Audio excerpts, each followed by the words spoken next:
अस्सलाम वालेकुम। Fiji cooking में आपको खुशामदीद कहते हैं। आज मैं आपको सूरत रहमान का अमल बताऊंगी।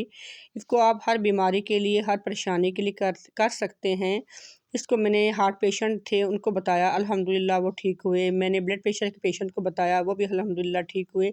और हत्ता के कैंसर के मरीज़ थे उनको भी मैंने ये अमल बताया और उन्हें 7 डेज़ ये किया और अल्हम्दुलिल्लाह वो भी बिल्कुल ठीक हैं। इस अमल को आप किसी परेशानी के लिए भी कर सकते हैं, जैसे कि बच्चों की परेशानी हो, मियाँ के कारोबार के लिए कोई परेशानी है, घर में किसी किस्म की कोई परेशानी आपको है, तो आप उसके लिए सूरत रहमान का अमल कर सकती हैं।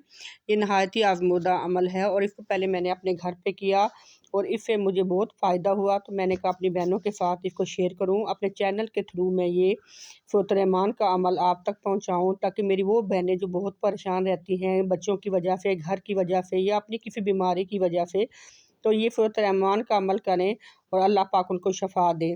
ये अमल आपने कैसे करना है? ये अमल 7 डेज़ का है। इसमें ये होता है कि आपने अपनी बीमारी या अपनी परेशानी जो भी आपको है वो आपने अल्लाह ताला से शेयर करनी है। आपको पता है शफा अल्लाह के हाथ में है, अल्लाह के सिवा किसी के हाथ में शफा नहीं है। शफा देने वाली सिर्फ खुदा की बात है और हमें उसी से रुजू करना चाहिए। तो आपने ये करना है, अपनी परेशानी जैसे कि आपको ब्लड प्रेशर है या आपको शुगर है या आपको दिल की कोई बीमारी है या कोई घर की परेशानी है, आप अल्लाह ताला से हम कलाम हो, आप अल्लाह ताला से बात करें, आप अल्लाह ताला को बताएं कि अल्लाह पाक मुझे ये परेशानी है और मुझे इससे छुटकारा दिला। उसके लिए आपने ये करना है कि आपने अल्लाह की मखलूक को माफ़ करना है, अल्लाह की उस मखलूक को माफ़ करना है जिसने आपको तकलीफ़ दी। क्योंकि उस बंदे को माफ़ करना सबसे मुश्किल होता है जो आपको तकलीफ़ देता है। और इस अमल की पहली यही शर्त है कि आप अल्लाह की मखलूक को माफ़ करेंगे, हर उस बंदे को माफ़ करेंगे जिसने हमें अज़ियत दी। और फिर अल्लाह ताला से कहेंगे, अल्लाह पाक मैंने तेरी मखलूक को माफ़ किया तो मुझे माफ़ कर दे। खुदा माफ़ करने वाला है, हमारी कोताहियों को हमेशा अल्लाह ताला माफ़ करता है। तो आपने अल्लाह की मखलूक को माफ़ करके अल्लाह से माफ़ी मांगनी है और कहना अल्लाह पाक मुझे माफ़ कर दे और मुझे शफ़ा दे दे। उसके बाद आपने ये करना है कि आपने 3 घूंट पानी लेना है गिलास के अंदर और सूरत रहमान कारी बासत की आवाज़ में, कारी बासत की आवाज़ में अल्लाह पाक ने शफ़ा अता की है उसको। तो आप कारी बासत की आवाज़ में इस सूरत को सुनेंगे 3 टाइम। आपने ये करना है कि 3 घूंट पानी एक गिलास में लेना है, अल्लाह से बात करनी है पहले और अपनी परेशानी अल्लाह के साथ शेयर करनी है। फिर आपने आंखें बंद करनी है और कारी बासत की आवाज़ में सूरत रहमान आपने सुननी है।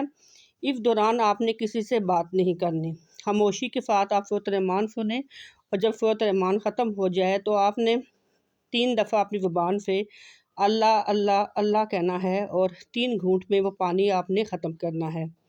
ये अमल आप सुबह करेंगे, फिर दोपहर करेंगे, फिर शाम को करेंगे। 7 डेज़ आपने करना है और 7 डेज़ के बाद अल्लाह खैर करे तो आप अपनी हर बीमारी और परेशानी से छुटकारा हासिल कर लेंगे।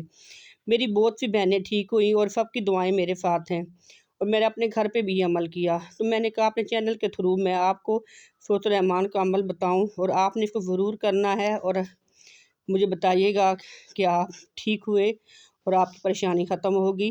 इंशाअल्लाह अल्लाह पाक आपको शफ़ा देगा, शफ़ा देने वाली सिर्फ़ खुदा की ज़ात है। तो आपने इस तरीके से ही सूरत रहमान का अमल 7 डेज़ करना है और आपने उस वक्त तक 7 डेज़ तो आपने करना, अल्लाह खैर करेगा 7 डेज़ के अंदर ही आप ठीक हो जाएंगे। और अगर 7 डेज़ में अगर आप नहीं ठीक होते तो फिर 7 दिन और कर लेना है। इसको लगातार आप जारी रखिएगा जब तक आप ठीक नहीं हो जाते या आपकी परेशानी ख़त्म नहीं हो जाती। तो इस तरह से ये सूरत रहमान का अमल था, तो मैंने कहा अपने चैनल के थ्रू मैं आप तक पहुँचाऊँ, तो ताकि अल्लाह की मखलूक जहाँ जहाँ भी है और आप भी जब आपको शफ़ा हो जाए, आपको अपनी परेशानियों से छुटकारा मिल जाए, तो आप भी मेरी तरह ये अमल आगे अल्लाह की मखलूक तक पहुँचाएँ, ताकि जहाँ जहाँ तक ये अमल जाए सूरत रहमान का, अल्लाह की मखलूक इससे फ़ायदा हासिल करे। तो अब मैं आपसे इजाज़त चाहती हूँ, मेरे चैनल को लाइक कीजिए, सब्सक्राइब कीजिए और अपनी दुआओं में याद रखिए। अच्छा, खुदा हाफ़िज़।